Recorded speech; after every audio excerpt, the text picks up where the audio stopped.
आप कैसे हो? तो उन्होंने कहा कि मेरी चिंता मत करो,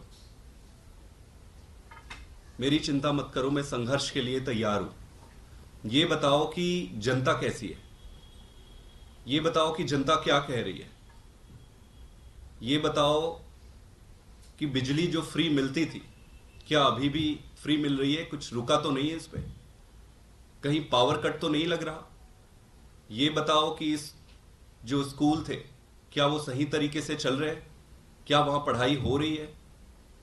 उन्होंने पूछा कि ये बताओ कि जो अस्पताल है, मोहल्ला क्लिनिक चल रहा है, अस्पतालों में जो दवाइयां मिलती थी, फ्री में जो दवाइयां मिलती थी, क्या वो मिल रही है। सारी चीजें उन्होंने एक एक करके जनता के बारे में, उनके सुख दुख के बारे में पूछा, तब तक जब तक उनको संतुष्टि ना हो गई कि हाँ सारा कुछ ठीक चल रहा है, तब उनके चेहरे पर जाकर ये संतोष दिखा।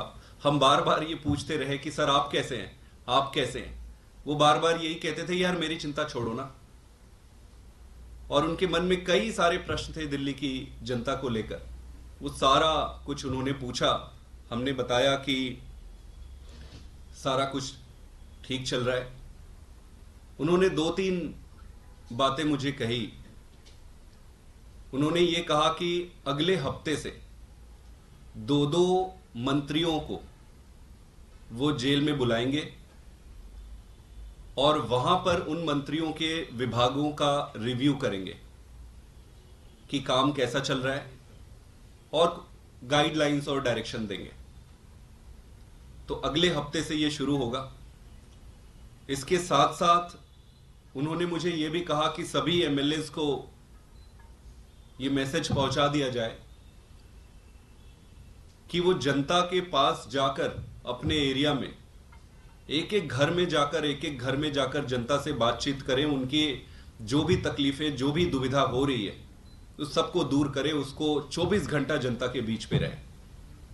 उन्होंने ये कहा कि पहले जितने भी घंटे वो पब्लिक से मिलते थे, जितनी भी वो मेहनत करते थे, अब सारे विधायकों को मेहनत डबल करनी है। उन्होंने एक चीज और कहा कि जो 1,000 रुपए हर महीने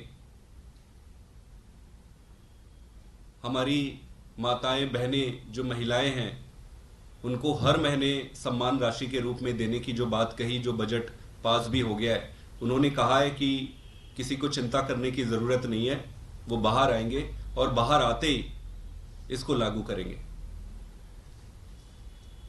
पूरे समय जब उनसे मिले तो उनके चेहरे में एक भी शिकन नहीं था। उनके मन में एक ही प्रश्न था कि सारा काम जो दिल्ली में हुआ है, जो बिजली में हुए, जो पानी में हुए, जो स्कूल में हुए, जो हॉस्पिटल में हुआ है, जो महिलाओं की फ्री बस यात्रा में हुआ है, कुछ रुकना नहीं चाहिए। वो सारे समय इसी के बारे में पूछते रहे और उन्होंने ये भी आश्वस्त किया कि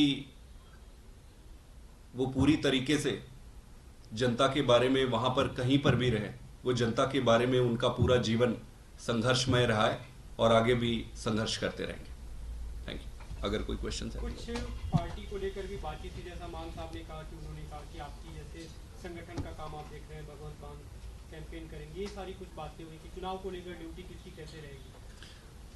सारी चीजें पहले से ही चल रही थी, जैसे चल रही थी वैसे ही चलते रहेंगे। सबके काम बटे हुए हैं और पार्टी पूरी रफ्तार से दौड़ रही है। सभी राज्यों में जो कैंपेन के हमारे प्लान्स थे, पहले से बने हुए थे, सारा कैंपेन चल रहा है।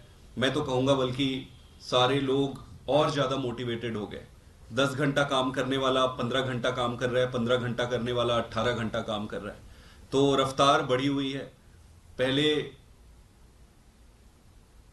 हमारी पार्टी के